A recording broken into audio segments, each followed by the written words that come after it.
Bonjour à toutes et à tous, c'est l'heure du JT, un programme de la revue Fiduciaire. À la une de ce mardi 14 juin, indemnisation des frais professionnels prévus par le contrat de travail, abattement sur les donations et l'indice de réparabilité étendu à de nouveaux produits.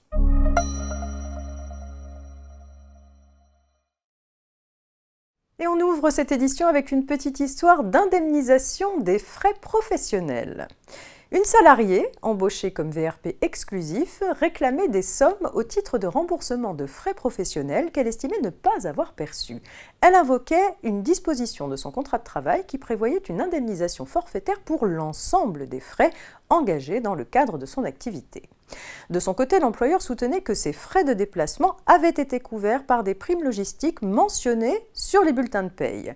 Ce dernier n'a pas eu gain de cause. La Cour de cassation a rappelé qu'il est possible de prévoir dans un contrat de travail que le salarié conserve la charge des frais professionnels exposés pour les besoins de son activité moyennant le versement d'une somme fixée à l'avance de manière forfaitaire et à la condition que la rémunération proprement dite reste au moins égale au SMIC. À cet égard, l'employeur ne pouvait pas soutenir ici que les frais professionnels étaient couverts par des primes alors que le contrat de travail prévoyait très clairement une indemnisation forfaitaire.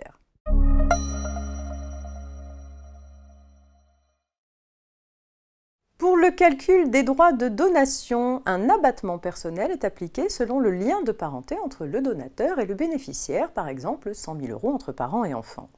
Les juges ont récemment été amenés à trancher une affaire relative aux conditions d'application d'un tel abattement. Il s'agissait d'une affaire concernant une mère ayant fait donation de la nue propriété de part d'une société A dans un acte et de la nue propriété d'une société B dans un autre acte. Ces deux actes ont été dressés le même jour et présentés à l'enregistrement le même jour. Le notaire a appliqué l'abattement personnel sur la donation-partage des titres A enregistrés en janvier 2011.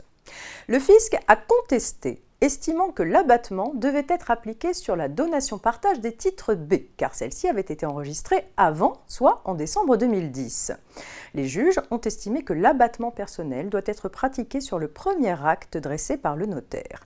La donation-partage des titres A ne mentionne pas de donation antérieure, alors que la donation-partage des titres B mentionne la donation-partage des titres A. Par conséquent, elle doit être considérée comme la première donation et la donation-partage des titres B, la seconde donation.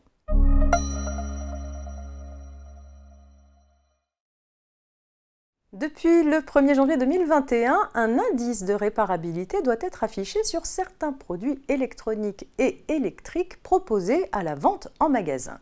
Dans sa version initiale, la mesure concernait seulement 5 catégories de produits: les lave-linges à hublot, téléviseurs, smartphones, ordinateurs portables et tondeuses à gazon électriques. Mais cette liste a vocation à s'enrichir progressivement. De nouveaux produits y seront ainsi ajoutés dès l'automne 2022. À partir du 4 novembre 2022, 4 nouvelles catégories de produits seront concernées: les lave-linges à chargement par le dessus, les lave-vaisselle, les aspirateurs et les nettoyeurs à haute pression. C'est tout pour aujourd'hui. Très bonne journée et à demain, mercredi.